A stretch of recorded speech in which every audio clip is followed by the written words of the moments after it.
மணிப்பூர் என்ற கிராமத்துல பொன்னம்மாள் மற்றும் தனசேகரன்னு 2 பேரும் வாழ்ந்துட்டு வந்தாங்க. இவங்க 2 பேரும் கணவன் மனைவி. இவங்க 2 பேருமே வாழ்க்கைய சந்தோஷமா வாழ்வதுக்கு தேவையான அடிப்படை வசதிகள் எல்லாமே அவங்க கிட்ட இருக்கு. இருந்தாலும் அவங்க 2 பேரும் எப்பவும் மத்தவங்கள பார்த்து பொறாமப்பட்டுக்கிட்டே இருப்பாங்க. ஏங்க, பக்கத்து தெருவுல இருக்க பங்கஜம் நேத்து ஒரே நாள்ல 2 பவுன் நகை எடுத்திருக்காங்க. ஆனா நம்ம 3 வருஷமா கஷ்டப்பட்டு நம்மளால வெறும் 20 பவுன் தான் சேர்க்க முடிஞ்சுது. ஒரே நாள்ல 2 பவுன் எடுக்கிற அளவுக்கு அவளுக்கு காசு எங்கிருந்து வந்திருக்கும்? என்று பொன்னம்மாள் தன் கணவன் தனசேகரனிடம் கூறினாள். ஆனால் தனசேகரன் பொன்னம்மாள் கூறிய எதையும் காதில் வாங்காமல் எதையோ யோசித்துக் கொண்டிருந்தான். என்ன இந்த ஆளு நம்ம பேசத்த காதிலே வாங்காம ஏதோ யோசிச்சுட்டு இருக்காரு. ஏங்க, உங்ககிட்ட தாங்க நான் பேசுறேன், ஏதாவது பதில் சொல்லுங்க. நீ வேற சும்மா இருடி. நானே வயித்தெரிச்சல்ல இருக்கேன். நீ வேற என்ன தொல்லை பண்ணிட்டு இருக்க? ஏங்க, நீங்க வயித்தெரிச்சல் படுற அளவுக்கு என்னங்க ஆச்சு? நம்மோட கிராமத்துல முனியாண்டி இருக்கான்ல, முனியாண்டியா? எந்த முனியாண்டிங்க? அதாண்டி எப்ப பாரு குடிச்சிட்டு ஆலமரத்துக்கு அடியிலே விழுந்து கிடப்பானே.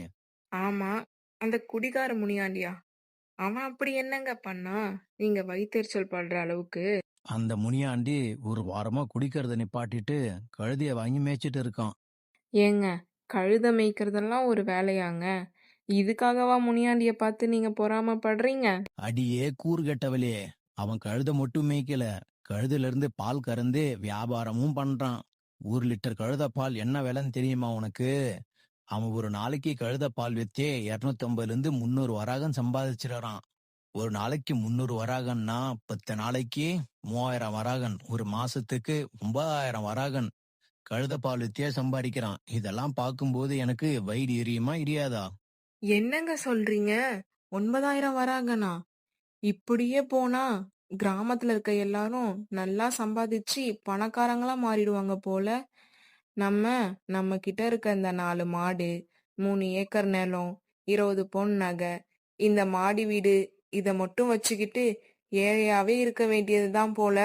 என்று தங்களிடம் இருக்கும் செல்வங்களை பற்றி எண்ணாமல், கிராமத்தில் மற்றவர்கள் எவ்வளவு சம்பாதிக்கிறார்கள், மற்றவர்களிடம் எவ்வளவு செல்வம் இருக்கிறது என்று மற்றவர்களை பார்த்து பொறாமைப்பட்டு கொண்டு புலம்பிக் கொண்டிருந்தனர் பொன்னம்மாளும் தனசேகரனும். அதன் பிறகு 1 மாதம் சென்றது. பொன்னம்மாளும் தனசேகரனும் சந்தைக்கு சென்று இருந்தனர். பொன்னம்மாள் வீட்டுக்கு தேவையான மற்ற பொருட்களை வாங்க வேறு கடையில் இருக்கும் பொழுது தனசேகரன் காய்கறி கடையில் காய் வாங்கி கொண்டிருந்தான். மாணிக்கண்ண, எனக்கு ஒரு விஷயம் தெரியணும். உங்ககிட்ட கேட்டா நீங்க மறைக்காம சொல்லுவீங்களா? என்ன தனசேகரா தெரிஞ்சுக்கணும்? என்னோட வீட்ல எவ்வளவு பணம் இருக்கு, எனக்கு எவ்வளவு சொத்து இருக்குன்னா? அதெல்லாம் இல்ல மாணிக்கண்ண, இது வேற விஷயம். நீ வேற என்ன தனசேகரா கேட்க போற? கேளு. மாணிக்கண்ண, நீங்க விக்கிற காய்கறி எல்லாம் தோட்டத்துல போய் வாங்கும்போது நீங்க மத்தவங்க விக்கிற விலைய விட 4ல 1 மடங்கு விலைக்கு உங்களுக்கு கிடைக்குமாமே. அப்படி பார்த்தா நீங்க ஒரு நாளைக்கு 50ல இருந்து 100 கிலோ காய்கறி வியாபாரம் பண்றீங்க. அப்போ ஒரு நாள்லயே உங்களுக்கு கொள்ள லாபம் கிடைக்கும்லண்ணே. என்று தனசேகரன் கூறினான். தனசேகரன் கூறியதைக் கேட்ட மாணிக்கம் பொறுமையாக, தனசேகரா, நான் உன்னோட நல்லதுக்கு சொல்றேன். நீ மத்தவங்க வருமானத்தை பார்த்து பொறாம புடிச்சு அவங்கள மாதிரி நம்ம சம்பாதிக்கணும், இவங்கள மாதிரி நம்ம சம்பாதிக்கணும்னு பேராசை பிடிக்காம உன்னோட தேவைக்கு சம்பாதிக்கணும்னு யோசி. இல்லனா என்னைக்காவது ஒரு நாள் உன்னோட பொறாம குணத்தாலேயே நீ உன்கிட்ட இருக்கிறதையும் இழந்து கஷ்டப்படுற நிலைக்கு வந்துருவ, பாத்துக்கோ என்று கூறினார் மாணிக்கம். மாணிக்கம் என்ன கூற வருகிறார் என்று புரிந்து கொள்ளாத தனசேகரன், அப்போ நீங்க காய்கறி எல்லாம் கம்மியான விலைக்கு வாங்கி கொள்ள லாபம் பாக்குறதெல்லாம் உண்மைதான் போல. அதான் நான் உங்ககிட்ட கேட்ட கேள்விக்கு பதில் சொல்லாம வேற என்னென்னவோ பேசி சமாளிக்க பாக்குறீங்க என்று கூறினான் தனசேகரன். தனசேகரன் கூறியதைக் கேட்ட மாணிக்கம் கோபத்தின் உச்சிக்கே சென்றார். தனசேகரா, நான் உனக்கு கொடுக்கிற மரியாதை அவ்வளவுதான். ஒழுங்கு மரியாதையா நீ இங்க இருந்து போறியா, இல்ல கூட நிறைய அழுகுன தக்காளி வச்சிருக்கேன், அதுல ஒரு 2 தக்காளி எடுத்து உன் முகத்திலே அடிக்கவா? என்னது, அழுகுன தக்காளியாலே அடிப்பியா?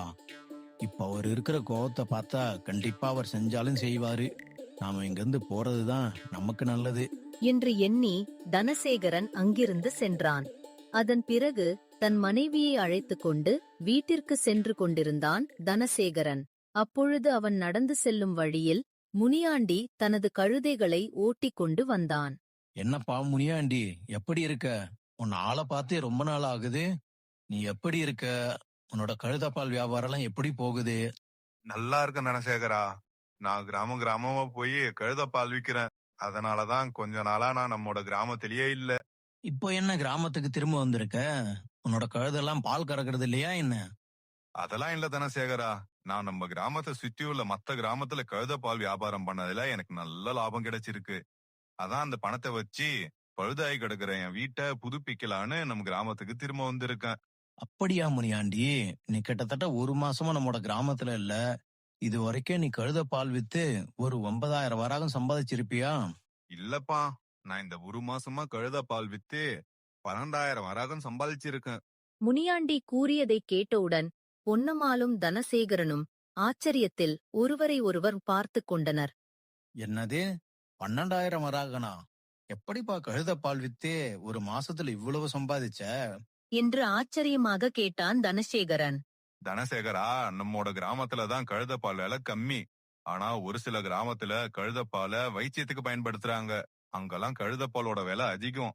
அதனாலதான் எனக்கு இவ்ளோ லாபம் கிடைச்சது என்று கூறினான் முனியாண்டி. முனியாண்டி கூறியதைக் கேட்ட தனசேகரனும் பொன்னம்மாளும் பொறாமையில் பொங்க ஆரம்பித்தனர். சரிப்பா தனசேகரா, எனக்கு நேரம் ஆகுது. நான் என்னோட கழுதைங்களை ஓட்டிக்கிட்டு வீட்டுக்கு போறேன். நீ உன்னோட மனைவியும் பார்த்து வீட்டுக்கு போங்க என்று கூறிவிட்டு முனியாண்டி அவனது கழுதைகளை ஓட்டிக் கொண்டு அங்கிருந்து சென்றான். முனியாண்டி சென்ற பிறகு, என்னங்க, கழுதப்பால் வித்தே ஒரு மாசத்துல முனியாண்டி 12,000 வராகன் சம்பாதிச்சுதா சொல்றான். அது தாண்டி எனக்கும் ஒன்னும் புரியல. நான் என்ன நினைக்கிறேன்னா, கழுதப்பால்ல இவ்வளவு லாபம் கிடைக்குன்னா நம்ம கிட்ட இருக்க மாட்டெல்லாம் வித்துட்டு ஏன் ஒரு 4 கழுதைய வாங்கக்கூடாது? அதுவும் உயர் ரக கழுதையா வாங்கினா நமக்கும் நல்ல பால் கிடைக்கும். உயர் ரக கழுதோட பாலுன்னு அதிக விலைக்கு வித்தா நமக்கும் நல்ல லாபம் கிடைக்கும். என்ன சொல்ற? நீங்க சொல்ற யோசனையும் நல்லாதாங்க இருக்கு. நாளைக்கே நம்முடைய மாட்டை எல்லாத்தையும் சந்தைக்கு ஓட்டிட்டு போய் வித்துட்டு இருக்கிறதுலயே உயர் ரக கழுதையா பார்த்து ஒரு 4 கழுதைய புடிச்சிட்டு வந்துடலாங்க என்று முடிவெடுத்த பொன்னம்மாளும் தனசேகரனும் தங்களது வீட்டுக்குச் சென்றனர். பொன்னம்மாளும் தனசேகரனும் பேசிக் கொண்டிருந்ததை அங்கு அருகில் இருந்த 2 திருடர்கள் கேட்டுக் கொண்டிருந்தனர். இவர்களது பேராசையையும் பொறாமை குணத்தையும் பார்த்த திருடர்கள் தகுந்த நேரம் வரும்போது அவர்களது பேராசையையும் பொறாமை குணத்தையும் பயன்படுத்தி அவர்களிடம் இருந்து பணத்தை மோசடி செய்ய முடிவு செய்தனர். அதன் பிறகு மறுநாள் காலை பொன்னம்மாளும் தனசேகரனும் தங்களது மாடுகளை கால்நடை சந்தைக்கு ஓட்டிச் சென்று தங்களது மாடுகளை விட்டனர். அதன் பிறகு உயர் ரக கழுதைகளை விற்கும் ஒரு வியாபாரியை தேடி கண்டுபிடித்தனர். நீங்க கொடுக்கற பணத்துக்கு இந்த 2 கழுதையே அதிகம். இந்த கழுதெல்லாம் என்ன சாதாரண கழுதையா? அரிய வகை கழுதைங்க. ஒவ்வொரு கழுதையும் ஒரு நாளைக்கு 4-5 லிட்டர் பால் கறக்கும். அது மட்டும் இல்லாம இந்த கழுதையோட பால்லாம் அதிக விலைக்கு போக கூடியது. ஏதோ நீங்க பார்க்க பாவமா இருக்கீங்கன்னு நீங்க கொடுக்கற பணத்துக்கு இந்த 2 கழுதையை உங்ககிட்ட ஒப்படைக்கலான்னு பார்த்தேன். ஆனா நீங்க என்கிட்ட பேரம் பேசிட்டு இருக்கீங்க. உங்களுக்கு விருப்பம் இருந்தா வாங்குங்க, இல்லனா சொல்லுங்க. உங்களை விட அதிக பணம் கொடுத்து இந்த கழுதைங்களை வாங்க தயாரா இருக்காங்க என்று அந்த கழுதை வியாபாரி கூறினார். அந்த கழுதை வியாபாரி கூறியதைக் கேட்டவுடன் பொன்னம்மாள், ஐயா, கோவப்படாதீங்க. இந்தாங்க, இந்த பணத்தை வச்சுக்கோங்க. நாங்களே இந்த 2 கழுதையும் வாங்கிக்கிறோம். ஆனா எனக்கு ஒரு சந்தேகம் மட்டும் இருக்கு. ஐயா, நீங்க சொன்ன மாதிரி இந்த 2 கழுதையும் இன்னும் 1 மாசத்துல குட்டி போட்டு பால் கறக்க ஆரம்பிச்சிடும்ல? கழுத பால் எந்த அளவுக்கு சுத்தமோ அந்த அளவுக்கு என்னோட வாக்கும் சுத்தம். இந்த 2 கழுதையும் இன்னும் 1 மாசத்துல குட்டி போட்டு பால் கறக்கலனா இதே சந்தையில வச்சு என்னன்னு கேளுங்க என்று கூறினார் அந்த கழுதை வியாபாரி. அதன் பிறகு தங்களது 4 மாடுகளையும் விற்ற பணத்தை அந்த கழுதை வியாபாரியிடம் கொடுத்துவிட்டு அந்த 2 கழுதைகளையும் ஒட்டிக்கொண்டு தங்களது வீட்டுக்கு சென்றனர். தனசேகரனும் பொன்னம்மாளும். முட்டாளுங்க, காட்டுல இருந்து புடிச்சிட்டு வந்து பழகுன கழுதைய இவ்ளோ விலை கொடுத்துட்டு வாங்கிட்டு போகுதுங்க. அதுவும் சென கூட பிடிக்காத கழுதைய. வயிறு கொண்ட செனையா இருக்கிற கழுதை தானே அடுத்த மாசம் குட்டி போடும், பால் கறக்கும். செனையே பிடிக்காத கழுதை எப்படி குட்டி போடும், பால் கறக்கும்? சரி, எப்படியோ நமக்கு நல்ல லாபம் கிடைச்சுது. இன்னும் ஒரு சில மாசத்துக்கு இந்த சந்த பக்கம் வராம இருக்கிறதா நமக்கு நல்லதே. அதன் பிறகு ஒரு மாதத்திற்கு மேல் ஆகியது. பணம் கொடுத்து வாங்கி வந்த கழுதைகளில் ஒரு கழுதை கூட இன்னும் குட்டி போடவில்லை. இதனால் பொன்னம்மாளுக்கு சிறிது சந்தேகம் ஏற்பட்டது.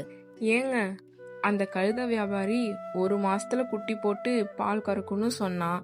ஆனா 1.5 மாசத்துக்கு மேல ஆகுது, இன்னும் கழுத குட்டி போடவே இல்லை. ஒருவேளை நம்ம பார்க்காதப்போ கழுத குட்டி போட்டு அந்த 2 கழுத குட்டியும் எங்கேயாவது தொலைஞ்சு போயிருக்குமோ? முட்டாள் மாதிரி பேசாதடி. கழுத குட்டி போட்டா குட்டி தாயை விட்டு எங்க போக போகுது சொல்லு. அது மட்டும் இல்லாம நீ சொல்ற மாதிரி குட்டி தொலைஞ்சதுன்னா ஒரே நேரத்துல 2 குட்டியுமா தொலைஞ்சு போகும். அந்த கழுத வியாபாரி நம்ம 2 பேரையும் நல்லா ஏமாத்தி தலையில மிளகா அரைச்சிட்டு போயிட்டான். என்னங்க சொல்றீங்க? அந்த கழுத வியாபாரி நம்மள ஏமாத்திட்டானா? ஐயையோ! இப்ப என்ன பண்றது? சரி, தலையெழுத்து. போனது போகட்டும். குறைஞ்சது நம்ம கொடுத்த பணத்துக்கு நமக்கு உயர்தர கழுதையாவது கிடைச்சிருக்கே. இத திரும்ப சந்தைக்கு கொண்டு போய் வித்துட்டு நம்மளோட பணத்தை மீட்டு கொண்டு வந்துடலாங்க.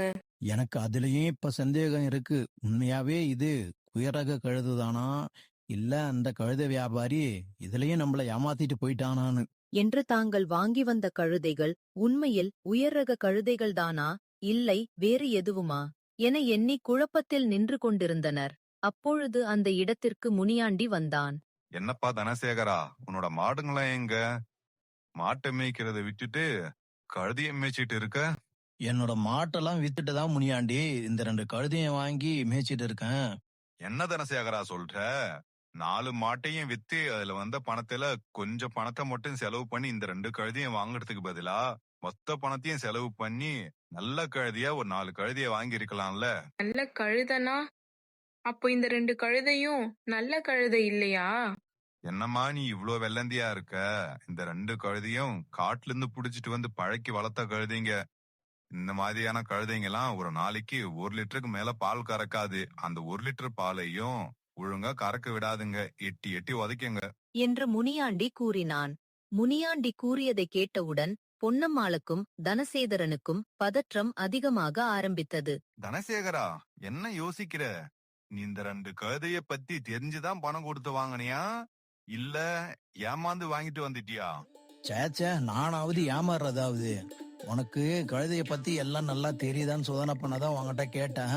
பரவாயில்ல, உனக்கு கழுதைய பத்தி எல்லாமே நல்லா தெரியுது. சரி, அதெல்லாம் விடு. உன்னோட கழுதெல்லாம் நல்லா பால் கறக்குதா? அதெல்லாம் நல்லாவே பால் கறக்குதுங்க. இன்னைக்கு காலையில கூட ஒரு 170 வராகனுக்கு பால் கறதுன வியாபாரம் பண்ண. அப்படியா? சந்தோஷம். போ, போய் மீதி இருக்க பாலை கழுத குட்டி குடிக்கிறதுக்கு முன்னாடி அதையும் கலந்து வியாபாரம் பண்ணு. போ போ, எனக்கு எரிச்சலை கிளப்பாம இங்கிருந்து போ. நாம இப்போ என்ன சொன்னேன்னு நம்ம மேல இப்போ இவ்ளோ கோவப்படுறான் இவன். என எண்ணிக்கொண்டே முனியாண்டி அங்கிருந்து சென்றான். தங்களது மாட்டை விற்று கிடைத்த பணத்தை இப்படி ஏமாந்து விட்டோமே என எண்ணி இருவரும் வருத்தப்பட்டுக் கொண்டிருந்தனர். அப்பொழுது அருகில் ஒருவர் மற்றொருவரை கடுமையாக திட்டிக் கொண்டிருக்கும் சத்தம் கேட்டது. இதனால் சத்தம் கேட்கும் இடத்திற்கு தனசேகரனும் பொன்னம்மாளும் சென்று பார்த்தனர். நீ எல்லாம் என்ன கடவுளா பார்க்கணும். நான் மட்டும் இல்லனா நீ எல்லாம் கடைசி வரைக்கும் கழுதியாவே தான் இருந்திருப்ப. நான் மட்டும் என்னோட வரத்தை உனக்கு பயன்படுத்தலனா கழுதியா பிறந்த நீ கழுதியாவே வளர்ந்து கழுதியாவே செத்திருப்ப. ஐயா, யார் நீங்க? எதுக்காக அவரை இப்படி மனிதநேயமே இல்லாம சிட்டி அடிக்க போறீங்க? ஐயா, மனிதனே எல்லாம் மனுஷங்களுக்கு தான், இவனுக்கு இல்ல. அப்போ இவர் மனுஷன் இல்லையா? மனுஷன்னா பார்த்தா எப்படி தெரியறான்? மனுஷன் மாதிரிதான் தெரியறான். ஐயா, நீங்க ஏன் இவ்வளவு பதட்டப்படுறீங்க? உங்களை பார்த்தா எதையோ மறைக்கிற மாதிரி தெரியுது. நீங்க 2 பேரும் யாரு? எதுக்கு என்ன இவ்ளோ கேள்வி கேக்குறீங்க? அது மட்டும் இல்லாம நான் எதுக்கு உங்ககிட்ட எதையோ மறைக்க போறேன் சொல்லுங்க. நான் இது வரைக்கும் உங்க 2 பேரையும் இந்த கிராமத்துல பார்த்ததே இல்ல. அது மட்டும் இல்லாம நான் என்ன கேட்டாலும் நீங்க பதட்டமாவே பதில் சொல்றீங்க. இப்போ உண்மை என்னன்னு சொல்ல போறீங்களா, இல்ல கிராமத்துக்குள்ள போய் கிராமத்துல 2 பேரு சந்தேகப்படும்படி சுத்திட்டு இருக்காங்க நான் சொல்லவா? என்று தனசேகரன் கூறினான். தனசேகரன் கூறியதைக் கேட்ட அந்த திருடன், சரி நான் உண்மையை சொல்லிடுறேன் நானு. நான் சொன்ன மாதிரி இவன் ஒரு மனுஷனே கிடையாது. இவன் ஒரு கழுத. நான் தான் இவனை மனுஷனா மாத்தினேன். நான் இவனை மனுஷனா மாத்தினதுக்கு பரிகாரமா இவன் ஒரு நாளைக்கு 1000 வராகன்ல இருந்து 2000 வராகன் எனக்கு சம்பாரிச்சு வந்து கொடுப்பான். இன்னைக்கே அப்படிதான் அவன் சம்பாரிச்சு கொண்டு வந்த பணத்துல 500 வராகனை வர வழியில தொலைச்சிட்டான். அதுக்காக தான் அவனை திட்டிட்டு இருக்கேன் நானு. கழுதைய மனுஷங்களா உங்களால மாத்த முடியும்னா நீங்க என்ன கடவுளா? நான் கடவுள்லாம் கிடையாது, நானும் மனுஷன்தான். நான் ஒரு நாள் அடர்ந்த காட்டுக்குள்ள நடந்து போகும்போது ஒரு முனிவர் மிகப்பெரிய ஆபத்துல இருந்தாரு. நான் அவர் அந்த ஆபத்துல இருந்து காப்பாத்தினேன். அதனால அவர் எனக்கு ஒரு வரம் கொடுத்தாரு.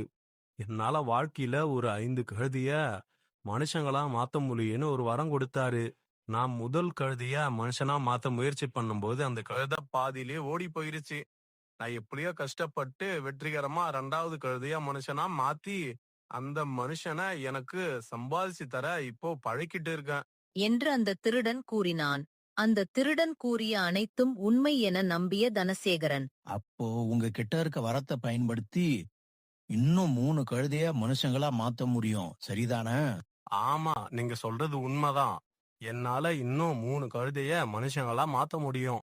அந்த திருடன் கூறியதை கேட்ட தனசேகரன் சிறிது நேரம் யோசித்துவிட்டு, ஐயா, எங்களுக்கு ஒரு உதவி பண்ண முடியுமா? உங்க கிட்ட இருக்க சக்தியை பயன்படுத்தி எங்களுடைய 2 கழுதையும் நீங்க மனுஷங்களா மாத்தி தரீங்களா? நாம நினைச்சபடியே உங்க 2 பேரும் நம்ம வழியில விழ ஆரம்பிச்சுட்டாங்க. எப்படியாவது இவங்க கிட்ட இருந்து பணத்தை கறந்துட வேண்டியதுதான். என்கிட்ட இருக்க அற்புத வரத்தை நான் எதுக்கு உங்களுக்கு பயன்படுத்தணும்? என்று அந்த திருடன் கூறியவுடன் தாங்கள் ஏமாந்த விஷயம் அனைத்தையும் அந்த திருடனிடம் கூறினான் தனசேகரன். அதனாலதாங்க ஐயா சொல்றேன், நீங்க மட்டும் என் 2 கழுதையும் மனுஷங்களா மாத்தி கொடுத்தீங்கன்னா அந்த மனுஷங்களா மாறின கழுதைங்களை வச்சு நான் இழந்த பணத்தை மறுபடியும் மீட்டெடுத்துடுவேன். தயவு செஞ்சு எங்களுக்கு உதவி பண்ணுங்க. நீங்க சொல்றதெல்லாம் சரிதான். இருந்தாலும் நான் எதுக்காக உங்களுக்கு உதவி பண்ணணும்? அதனால எனக்கு என்ன பயன் இருக்கு? என்று அந்த திருடன் கேட்டவுடன் தனசேகரனும் பொன்னம்மாளும் கலந்துரையாடி ஒரு முடிவு எடுத்தனர். ஐயா, நீங்க எனக்கு உதவியாலாம் எதுவும் பண்ண தேவையில்ல. நீங்க என்னுடைய கழுதைங்களை மனுஷங்களா மாத்தி தர நான் ஒரு கழுதைக்கு 50,000 வராகன்னு மொத்தம் 1,00,000 வராகன் உங்களுக்கு பணம் தரேன். என்று தனசேகரன் கூறியவுடன் அந்த திருடனுக்கு ஒரே மகிழ்ச்சி. ஆஹா, 1,00,000 வராகனா? 1,00,000 வராகன் பணத்தை இது வரைக்கும் வாழ்க்கையில நான் மொத்தமா பார்த்ததே இல்லையே. நமக்கு வாழ்க்கையில அரிச்சது அதிர்ஷ்டம். சரி சரி, நீங்க இவ்வளவு கெஞ்சுறதால உங்களுடைய கழுதியா மனுஷங்களா மாத்தி தர நான் ஒத்துக்கிறேன். நீங்க 1,00,000 வராகன் பணத்தையும் உங்க 2 கழுதையும் என்கிட்ட கொண்டு வந்து ஒப்படைச்சிட்டு 21 நாளுக்கு அப்புறம் திரும்ப வாங்க. உங்க கழுதைகளை நான் மனுஷங்களா மாத்தி தரேன். ஆனா ஒரு நிபந்தனை, இந்த 21 நாள் வரைக்கும் உங்க கழுதைங்களை பராமரிக்க கொஞ்சம் பணம் தேவைப்படும். அதுக்காக ஒரு நாளைக்கு 500 வராகன்னு 21 நாளைக்கே நீங்க பணம் தர மாதிரி இருக்கும். என்று கூறினான் அந்த திருடன். அந்த திருடன் கூறியதற்கு சம்மதம் தெரிவித்தனர் தனசேகரனும் பொன்னம்மாளும். அன்று இரவு சென்றது.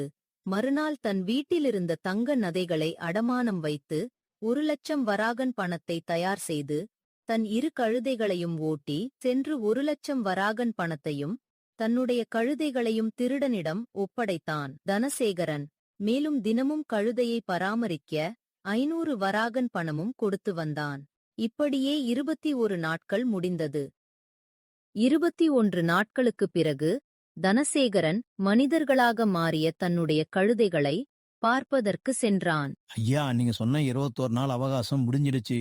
என்னோட கழுதைங்களை மனுஷங்களா மாத்திட்டீங்களா? என்னோட கழுதைங்களை மனுஷங்களா மாத்த என்னோட நகையெல்லாம் அடமானம் வச்சிட்டேன். நான் வச்சிருந்த சேமிப்பையும் செலவு பண்ணிட்டேன். என்னோட கழுதைங்க தான் இந்த பணத்தெல்லாம் எனக்கு திரும்ப சம்பாரிச்சு கொடுக்கணும். தனசேகரன் கூறிய எதற்கும் அந்த திருடன் பதில் கூறாமல் அமைதியாக இருந்தான். இதை பார்த்த தனசேகரன், என்னங்க ஐயா, நான் கேக்குற எதுக்குமே பதில் சொல்லாம அமைதியா இருக்கீங்க? மனுஷங்களா மாறின என்னோட கழுதைங்க எங்க சொல்லுங்க? என்று தனசேகரன் கேட்டான். அதுவரை அமைதியாக இருந்த திருடன் சாலையில் இருவர் நடந்து சென்று கொண்டிருந்தனர். அவர்களை கை காட்டி, அதோ 2 பேர் நடந்து போறாங்கல்ல, அவங்க 2 பேரும் தான் மனுஷங்களா மாறின உங்களோட கழுதைங்க. அவங்க 2 பேரையும் நீங்க உங்க வீட்டுக்கு கூட்டிட்டு போங்க. ஆனா ஒரு விஷயம், உங்களோட கழுதைங்க மனுஷங்களா மாறுறதுனால அதுங்களோட எஜமான் நீங்க தானே மறந்திருப்பாங்க. அதனால கொஞ்சம் பார்த்து பக்குவமா பேசுங்க. அந்த திருடன் கூறியதை உண்மை என நம்பிய தனசேகரன் நடந்து சென்று கொண்டிருந்த இருவரையும் வழிமறித்து, கழுதைங்களா, எப்படி இருக்கீங்க? மனுஷங்களா மாறினதுக்கு அப்புறம் எனக்கே உங்கள அடையாளம் தெரியல. சரி சரி, வாங்க நம்ம வீட்டுக்கு போகலாம். என்னோட மனைவி கிட்ட உங்களை அறிமுகப்படுத்தி வைக்கிறேன். அது மட்டும் இல்லாம நீங்க என்னென்ன வேலைக்கு போனா உங்களது எஜமானான எனக்கு அதிகமான பணம் சம்பாதிச்சு தர முடியும்னு நான் சொல்லித் தரேன். வாங்க போலாம். தனசேகரன் கூறுவதை கேட்ட அந்த இருவரும் இவன் ஏதோ மனநலம் பாதிக்கப்பட்டவனாக இருப்பானோ என எண்ணி குழப்பத்தில் யோசித்துக் கொண்டிருந்தனர். கழுதைங்களா, ஒழுங்கு மரியாதையா வாங்க. இல்லனா உங்களுக்கு என்னோட கோவம் தெரியும்ல. கோலை எடுத்தனா அன்னைக்கு மாதிரியே வளைய வளைய வச்சு வாங்கிருவேன். தனசேகரன் கூறியதைக் கேட்ட இருவரும் கடும் கோபம் அடைந்தனர். எங்களை கழுதன்னு சொன்னது மட்டும் இல்லாம எங்களை அடிப்பன் வேற சொல்றியா? உனக்கு எவ்வளோ திமிரு இருக்கும். இதுக்கப்புறம் நீ யார்கிட்டயும் இவ்வளோ திமிரா பேசவே கூடாது. என்று கூறி இருவரும் தனசேகரனை கடுமையாக தாக்கினர். இதில் வலி தாங்க முடியாத தனசேகரன் ஐயோ அம்மா என கத்திக்கொண்டு திருடனிடம் ஓடி வந்தான். என்னங்கய்யா, என்னோட கழுதைங்க என்னோட பேச்சை கேட்காதது மட்டும் இல்லாம என்ன போட்டு இப்படி அடிக்குதுங்க. ஐயா, உங்க 2 கழுதைங்களும் காட்டுல இருந்து புடிச்சிட்டு வந்ததால மிகவும் மொட்டத்தனமான கழுதைங்களா இருக்குதுங்க. மனுஷங்களா மாறினதுக்கு அப்புறம் என்னோட பேச்சே கேட்கல. சரி, எஜமானான உங்களோட பேச்சையாவது கேக்குங்களான்னு பார்த்தாக்கா உங்க பேச்சையும் கேட்க மாட்டுதுங்க. இந்த கழுதைங்களை நம்ம வழிக்கு கொண்டு வந்து வேலைக்கு அனுப்பி சம்பாதிக்கிறதுலாம் எனக்கு தெரிஞ்சு நடக்காத காரியம். அந்த திருடன் கூறியதைக் கேட்டவுடன் தனசேகரனுக்கு ஒரு நிமிடம் அவனது இதயமே நின்று போன மாதிரி இருந்தது. என்னங்கய்யா சொல்றீங்க? நீங்க சொன்னதை நம்பி நான் வீட்டுல இருந்த நகையெல்லாம் அடமானம் வச்சு பணத்தை உங்ககிட்ட ஒப்படைச்சேன். இப்போ நீங்க இப்படி சொன்னா எப்படி? நீங்களே பாத்தீங்கல்ல உங்க கழுதைங்கெல்லாம் எவ்வளவு மூர்க்கத்தனமா இருக்குதுங்கன்னு. இதுக்கு மேலேயே உங்க கழுதைங்களை நீங்க கட்டுப்படுத்த நினைச்சா உங்க உயிருக்கே ஆபத்து விளைவிக்கிற மாதிரி உங்களோட கழுதைங்க உங்களை தாக்கும். நான் சொல்ல வேண்டியதை சொல்லிட்டேன். அதுக்கப்புறம் உங்களோட விருப்பம். என்னோட உயிருக்கே ஆபத்து ஏற்படுமா? என்னோட மனைவி கிட்ட நான் என்ன சொல்லுவேன்? என்னோட பணத்துக்கு என்ன வழி? இப்போ என்னோட கழுதைங்களும் போயிடுச்சிங்க. நான் இப்போ என்னதான் பண்றது? அடுத்து தான் என்ன செய்வதென்று தெரியாமல் சிறிது நேரம் யோசித்துக் கொண்டிருந்தான் தனசேகரன். அதன் பிறகு ஐயா, என்னோட பணம் போனது போனதாவே இருக்கட்டும். தயவு செஞ்சு என்னுடைய கழுதைங்களை மறுபடியும் கழுதியாவே மாத்தி கொடுத்துருங்க. அதுங்களை மறுபடியும் சந்தையில கொண்டு போய் வித்து இழந்த பணத்துல கொஞ்சமாவது திரும்ப மீட்டெடுக்க பாக்குறேன் நானு. என்று தனசேகரன் கூறியதை கேட்ட திருடன் மேலும் சிறிதளவு பணத்தை தனசேகரனிடம் மோசடி செய்ய அந்த திருடன் முடிவு செய்தான். ஐயா, நீங்க சொல்ற மாதிரி உங்க கழுதைங்களை மறுபடியும் கழுதைங்களா மாத்த முடியும். ஆனா அதுக்கு கொஞ்சம் பொருட்கள் வாங்கணும். ஒரு 2000 வராகன் பணம் கொடுத்தீங்கன்னா மாலை நேரம் வர்றதுக்குள்ள அதுக்கு தேவையான பொருட்களை வாங்கிட்டு வந்துட்டு இரவு நேரத்துல உங்க கழுதையை எப்படியாவது தேடி கண்டுபிடிச்சு அதை மறுபடியும் கழுதையாவே மாத்தி மறுநாள் காலையில உங்ககிட்ட ஒப்படைச்சிடுறேன். தற்பொழுது தனக்கு வேறு வழி இல்லாததால் அந்த திருடன் கேட்ட பணத்தை தனசேகரன் ஒப்படைத்துவிட்டு வீட்டுக்கு சென்றான். வீட்டுக்கு வந்த தனசேகரன் நடந்த அனைத்தையும் தன் மனைவியிடம் கூறினான். பொன்னம்மாளும் மறுபடியும் தாங்கள் பணத்தை இழந்து ஏமாந்ததை எண்ணி மிகவும் வருத்தம் அடைந்தாள். மறுநாள் காலை விடிந்தது. தனசேகரனும் பொன்னம்மாளும் தங்களது கழுதைகளை பெற்றுக்கொள்ள அந்த திருடனை சந்திக்க சென்றனர். இந்தாங்க ஐயா உங்க கழுதைங்க. எப்படியா கஷ்டப்பட்டு மனுஷனா நான் உங்க கழுதைங்களை மறுபடியும் கழுதையவே மாத்தி உங்ககிட்ட ஒப்படைச்சிட்டேன். இதுக்கு மேல நீங்களாச்சு உங்க கழுதியாச்சு. என்று கூறிவிட்டு அந்த திருடன் அங்கு இருந்து சென்று விட்டான். கழுதையை பெற்றுக்கொண்ட தனசேகரனும் பொன்னம்மாளும் இதற்கு மேல் தாமதம் செய்யக்கூடாது என எண்ணி அந்த கழுதைகளை சந்தைக்கு ஓட்டிச் சென்று கொண்டிருந்தனர். சந்தைக்கு போகும்போது ஒரு காட்டுப் பாதையின் வழியே சென்று கொண்டிருந்தனர்.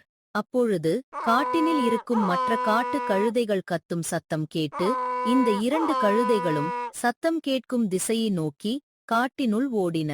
தனசேகரனும் பொன்னம்மாளும் எவ்வளவு முயற்சி செய்து அந்த கழுதைகளை பின்தொடர்ந்து சென்ற பொழுதும் அந்த கழுதைகளை பிடிக்க முடியவில்லை. அந்த 2 கழுதைகளும் காட்டில் எங்கேயோ சென்று மறைந்து விட்டன. ஏங்க, நமக்கு மட்டும் ஏன்தான் இப்படியெல்லாம் நடக்குதோ? இன்னுமும் மாடி உனக்கு புரியல? நாம நம்மோட தேவைக்காகவும் நம்முடைய வாழ்க்கையை முன்னேற்றத்துக்காகவும் சம்பாதிக்காம மத்தவங்க வளர்ச்சியை பார்த்து பொறாமையில அவங்கள போலவே சம்பாதிக்கணும்னு பேராசைப்பட்டதால இன்னைக்கு நம்ம கிட்ட இருந்த 4 மாட்டையும் இழந்து போதாத குறைக்கு நம்ம நகையும் அடமானம் வச்சு நம்ம சேர்த்து வச்சு இந்த கொஞ்சம் பணத்தையும் இழந்து இன்னைக்கு ஒன்றும் இல்லாம வெறும் ஆளா நிக்கிற நிலைமைக்கு வந்துட்டோம். நீங்க சொல்றது சரிதாங்க. நம்மளோட பேராசை பெரும் நஷ்டத்துல முடிஞ்சிடுச்சு. இன்னையிலிருந்து மத்தவங்க எப்படியெல்லாம் சம்பாதிக்கிறாங்க, வாழ்க்கையில எப்படியெல்லாம் முன்னேறாங்கன்னு மத்தவங்கள பார்த்து பொறாமப்படாம, நம்முடைய வாழ்க்கையில நம்ம முன்னேற என்ன வழி இருக்குன்னு பார்க்கறது தாங்க நமக்கு நல்லது. பட்டால்தான் புத்தி வரும் என்பது போல தங்களிடம் இருந்ததையும் இழந்த பிறகுதான் தனசேகரனுக்கும் பொன்னம்மாளுக்கும் புத்தி வந்துள்ளது. நாமும் தனசேகரனையும் பொன்னம்மாளையும் போல மற்றவர்கள் வளர்ச்சியை பார்த்து பொறாமைப்படாமல் நம்முடைய வளர்ச்சிக்கு நாம் என்ன செய்ய வேண்டும் என்பதை மட்டுமே யோசித்தால் நம் வாழ்க்கை சிறப்பாக இருக்கும்.